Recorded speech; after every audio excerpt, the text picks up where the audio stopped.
नमस्कार তিয়াশার রান্না বান্নাতে আপনাদের সবাইকে স্বাগত। আজকে আপনাদের সাথে শেয়ার করব উচ্ছের ঝালের রেসিপি।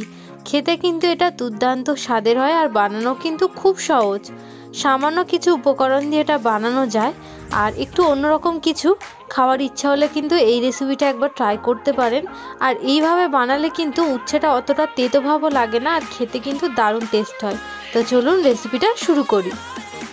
তার জন্য সবার প্রথমে গ্যাস অন করে একটা কড়া বসিয়ে কড়াটা গরম হয়ে গেলে তাতে দিয়ে দিলাম 1 চামচ মতন সর্ষের তেল। এবার তেলটা ভালো মতন গরম করে নিয়ে এখানে উচ্ছেটা দিয়ে দিয়েছি। এবার উচ্ছেটাকে কিন্তু আমি এভাবে লম্বা লম্বা করে কেটে নিয়েছিলাম।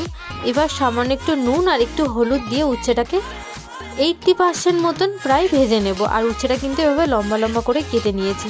ঢাকা দিয়ে সময় নিয়ে উচ্ছেটাকে খুব ভালো মতন করে ভেজে নিয়েছি।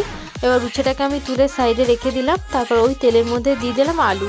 এখানে দুটো মিডিয়াম সাইজের আলু আছে, আলুটাকে এভাবে লম্বা লম্বা করে কেটে নিয়েছি। এবার স্বাদ মতন একটু নুন দিয়ে আলুটাকে ভালোভাবে ভেজে নিয়ে এবার সাইডে তুলে নেব। তারপর ওই তেলের মধ্যে আবারও 1 চামচ মতন তেল দিয়ে দিয়েছি পেঁয়াজ কোচানো। পেঁয়াজটাকে একটু মিহি করে কুচিয়ে নেব। এবার পেঁয়াজটা হালকা একটু ভাজা ভাজা হয়ে গেলে দিয়ে দিলাম টমেটো কোচানো। টমেটোর আর পেঁয়াজটাকে খুব ভালো মতন একটু কষিয়ে নেব, যাতে এদের কাঁচা ভাবটা থাকে সেটা যাতে চলে যায়। তারপরে এর মধ্যে দিয়ে দিলাম হলুদ গুঁড়ো, লঙ্কার গুঁড়ো, জিরের গুঁড়ো, ধনের গুঁড়ো আর দিয়ে দিলাম সামান্য একটু পরিমাণে চিনি। দিয়ে সামান্য একটু জল দিয়ে মশলাটাকে এবার খুব ভালো মতন কষাবো, যতক্ষণ না মশলা থেকে যে কাঁচা ভাবটা থাকে সেই ভাবটা চলে যাচ্ছে আর মশলা থেকে তেল ছেড়ে দিচ্ছে, ততক্ষণ অবধি কিন্তু খুব ভালো মতন করে এটাকে কষাবো।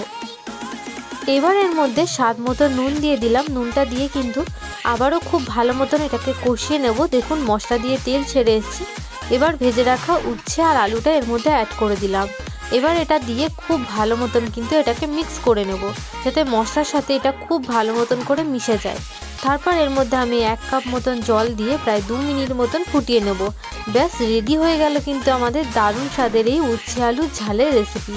যদি রেসিপি ভালো লাগে তাহলে কিন্তু অবশ্যই লাইক, কমেন্ট আর সাবস্ক্রাইব করবেন।